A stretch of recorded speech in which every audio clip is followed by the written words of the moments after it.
What is the president's plan to get this country out of this ditch?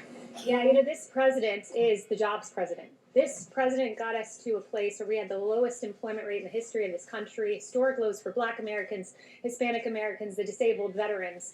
As the president has noted, I think this is right. We had to put a stop to the economy. It was a pause. This wasn't some economic catastrophe that organically happened. It was decided upon by the president of the United States to stop the United States economy because we had to save 2.2 million lives, perhaps more, somewhere in that range. Because American lives, that's what mattered most. And so this president, when faced with his very tough decision to put a pause on the hottest economy in modern history, said American lives matter most. And that's what he did.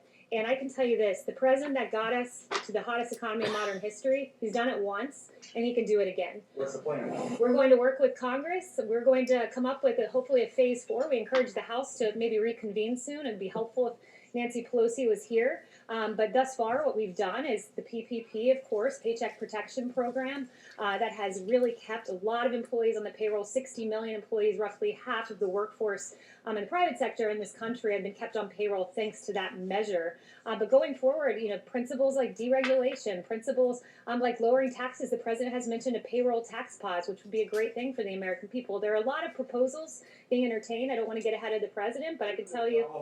Isn't there a problem, though? The president wants people to get back to work. He wants these governors to reopen their states.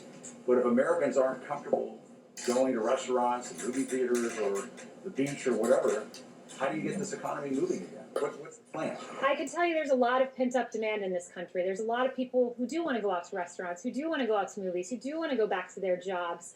We see it and we hear about it every day. I don't think that that's a problem. I think people can trust that we have a president who wants to reopen and reopen safely. These are data-driven guidelines to reopening. The president has those in place, so there's no reason